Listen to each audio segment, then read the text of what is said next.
ओम गण गणपते नमः। आज अपने सुनेंगे वाल्मीकि रामायण बालकांड का 51वां सर्ग।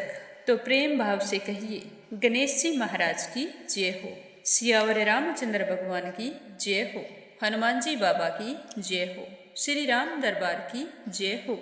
जब विश्वामित्र जी ने अहिल्या के उद्धार के बारे में बताया तो उसे सुनकर वहां बैठे सतानंद जी बहुत ही रोमांचित हुए। महातपस्वी सतानंद जी गौतम के ज्येष्ठ पुत्र थे। तपस्या से उनकी कांति प्रकाशित हो रही थी। वे श्री रामचंद्र जी के दर्शन मात्र से ही बड़े ही विस्मित हुए। उन दोनों राजकुमारों को सुखपूर्वक बैठे देखकर सतानंद ने मुनि श्रेष्ठ विश्वामित्र जी से पूछा कि हे मुनिवर, मेरी यशस्विनी माता अहिल्या बहुत दिनों से तपस्या कर रही थी। क्या आपने राजकुमार श्री राम को उनका दर्शन कराया था? क्या मेरी माता अहिल्या ने वन में होने वाले फल फूल आदि से समस्त देहधारियों के लिए पूजनीय श्री रामचंद्र जी का पूजन और आदर सत्कार किया था? महातेजस्वी मुनि, आपने श्री राम से वह प्राचीन वृत्तांत तो कहा था ना, जो मेरी माता के प्रति देवराज इंद्र द्वारा किए गए छल कपट एवं दुराचार द्वारा घटित हुआ था। हे मुनि श्रेष्ठ कौशिक, आपका कल्याण हो। दशरथ पुत्र श्री रामचंद्र जी के दर्शन आदि के प्रभाव से मेरी माता श्राप से मुक्त होकर मेरे पिता के पास चली गई थी। क्या मेरे पिता ने श्री राम का पूजन किया था? क्या उनकी पूजा ग्रहण करके ही ये महातेजस्वी श्री राम यहाँ पधारे हैं? विश्वामित्र जी, क्या यहाँ आकर मेरे माता पिता द्वारा सम्मानित हुए श्री राम ने मेरे पूज्य पिता का शांत चित्त से अभिवादन किया था या नहीं? मुझे सब कुछ विस्तार से बताइए, मैं सुनने के लिए बड़ा ही उत्सुक हूँ। तो सतानंद का यह प्रश्न सुनकर महर्षि विश्वामित्र जी ने सतानंद से इस प्रकार कहा कि हे मुनि श्रेष्ठ, मैंने कुछ उठा नहीं रखा है। मेरा जो कर्तव्य था उसे मैंने पूरा किया। महर्षि गौतम से उनकी पत्नी अहिल्या उसी प्रकार जा मिली है जैसे भृगुवंशी जमदग्नि से रेणुका मिली है। विश्वामित्र जी की यह बात सुनकर महातेजस्वी सतानंद ने श्री रामचंद्र जी से कहा, दशरथ पुत्र श्री राम, आपका स्वागत है। हे रघुनंदन, मेरे बहुत बड़े भाग्य हैं जो आपने किसी से पराजित न होने वाले महर्षि विश्वामित्र जी को आगे करके यहाँ तक पधारने का कष्ट उठाया है। महर्षि विश्वामित्र जी के कर्म अचिंत्य हैं। ये तपस्या से ब्रह्म ऋषि पद को प्राप्त हुए हैं। इनकी कांति असीम है और ये महातेजस्वी हैं। मैं इनको जानता हूँ। ये जगत के परम हितैषी हैं। हे श्री राम, इस पृथ्वी पर आपसे बढ़कर कोई दूसरा पुरुष नहीं है, क्योंकि कौशिक नंदन विश्वामित्र जी आपके रक्षक हैं, जिन्होंने बड़ी भारी तपस्या की है। मैं महात्मा कौशिक के बल और स्वरूप का यथार्थ वर्णन करता हूँ। जो मैं आपको बता रहा हूँ, आप उसे ध्यान लगाकर सुनना। ये विश्वामित्र जी पहले एक धर्मात्मा राजा थे।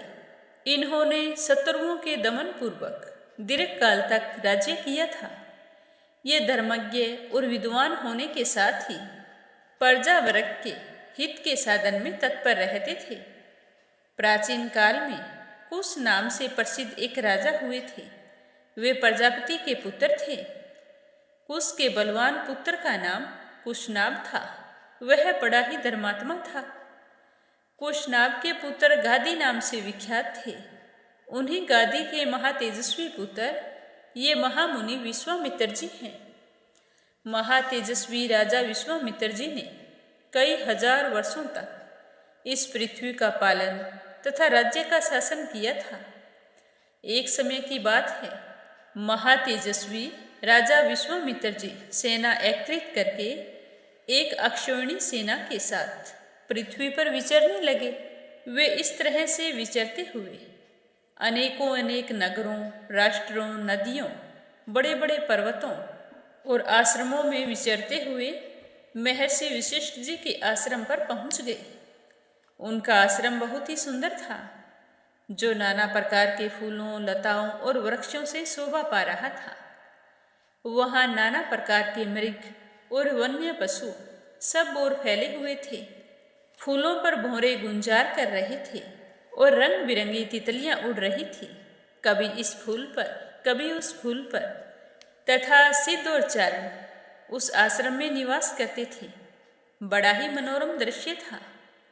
देवता, दानव, गंधर्व और किन्नर उसकी शोभा बढ़ाते थे। शांत मृग वहां भरे रहते थे। बहुत से ब्राह्मणों, ब्रह्म ऋषियों और देव ऋषियों के समुदाय उसका सेवन करते थे। तपस्या से सिद्ध हुए अग्नि के समान महातेजस्वी महात्मा तथा ब्रह्मा के समान महामहिम महात्मा सदा उस आश्रम में भरे रहते थे। उनमें से कोई जल पीकर रहता था तो कोई हवा खाकर रहता था। कितने ही महात्मा फल फूल खाकर अथवा सूखे पत्ते चबाकर रहते थे। राग आदि दोषों को जीतकर मन और इंद्रियों पर काबू रखने वाले बहुत से ऋषि जप होम में हमेशा लगे रहते थे। वाल्खील्य मुनिगण तथा अन्यान्य वेखानस महात्मा जन सब ओर से उस आश्रम की शोभा बढ़ाते थे। इन सब विशेषताओं के कारण महर्षि वशिष्ठ जी का वह आश्रम दूसरे ब्रह्मलोक के समान जान पड़ता था। विजयी वीरों में श्रेष्ठ महाबलशाली विश्वामित्र जी ने उनका दर्शन किया। जप करने वालों में सबसे श्रेष्ठ वशिष्ठ जी का दर्शन करके महाबली विश्वामित्र जी बड़े प्रसन्न हुए और विनय पूर्वक उनके चरणों में प्रणाम किया। तब महात्मा वशिष्ठ जी ने कहा कि हे राजन, तुम्हारा स्वागत है। ऐसा कहकर भगवान वशिष्ठ जी ने उन्हें बैठने के लिए आसन दे दिया। जब बुद्धिमान विश्वामित्र जी आसन पर विराजमान हुए, तब मुनिवर वशिष्ठ जी ने उन्हें विधि पूर्वक फल फूल का उपहार अर्पित किया। तो मुनिवर वशिष्ठ जी से इस तरह आदर सत्कार पाकर राजा विश्वामित्र जी बड़े ही प्रसन्न हुए।